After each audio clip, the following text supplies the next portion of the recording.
नमस्कार दोस्तों, मेरा नाम है सौरभ और आप देख रहे हैं मेरा YouTube channel the history.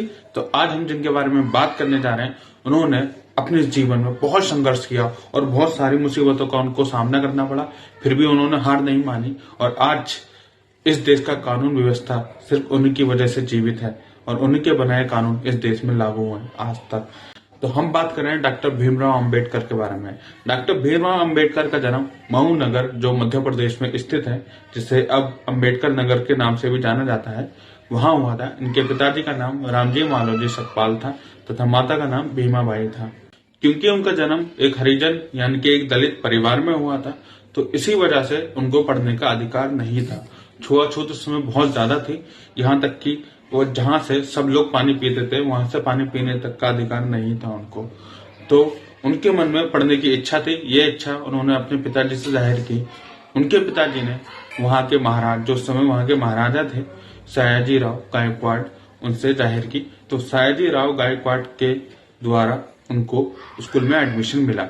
Admission तो मिला, लेकिन उनको छुआछूत का सामना फिर भी करना पड़ा, क्योंकि जहां एक तरफ सारे बच्चे क्लास में सीट पर बैठते थे, वहीं भीमराव अंबेडकर क्लास के बाहर जमीन पर बैठा करते थे और वहीं से बैठ के वो पढ़ाई किया करते थे। एक बार मास्टर जी ने उन्हें देखा और उनसे एक सवाल पूछा और कहा, ये ब्लैक बोर्ड पे आके सवाल सॉल्व करो।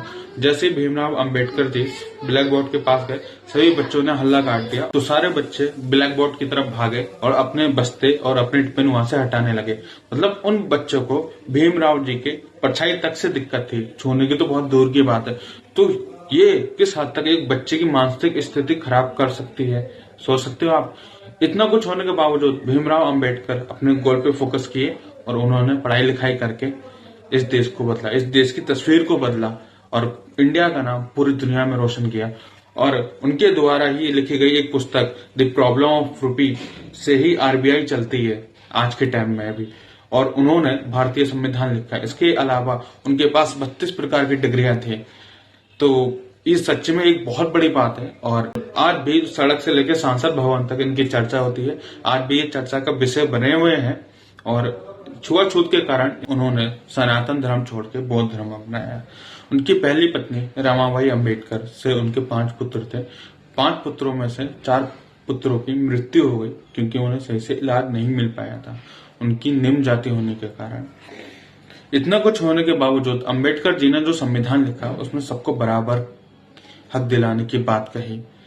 उनका मानना यह था, जिसको दबाया जाता है वो उसके हक के लिए लड़ते थे, चाहे वो महिला हो या नीच जाति या छोटी जाति के लोग हो, वो उन्हीं के हक की लड़ाई लड़ते थे और वो सबको बराबर मानते थे। इसलिए उन्होंने सबके लिए इक्वल राइट्स लिखे थे। उनकी दूसरी बीवी सविता अंबेडकर थी। अपनी दूसरी शादी के बाद वो काफी लंबे समय बीमार रहे। बीमार रहने के बाद 6 दिसंबर 1951 में उनका निधन हो गया। और आज भी इनकी विचारधारा को फॉलो किया जाता है। कुछ लोग इन्हें भगवान का दर्जा भी देते हैं, जो कि देना भी चाहिए। इन्होंने लोगों को उनका हक दिलाया है, उनके हक के लिए लड़े ये। तो बस यार, आज का वीडियो यहीं खत्म करते हैं। वैसे तो इनके बारे में जितनी बात करी जाए उतना कम है ये, और मैं सभी से यही गुजारिश करूंगा कि इनकी विचारधारा को फॉलो करें। इनकी विचारधारा जरूरी है और किस विचारधारा पे काम करते थे उसके बारे में पढ़ें, उसके बारे में जानकारी लें। ठीक है, वीडियो अच्छी लगी हो तो लाइक करें, कमेंट करके बताएं और ऐसी और वीडियो देखने के लिए चैनल को सब्सक्राइब करें। धन्यवाद।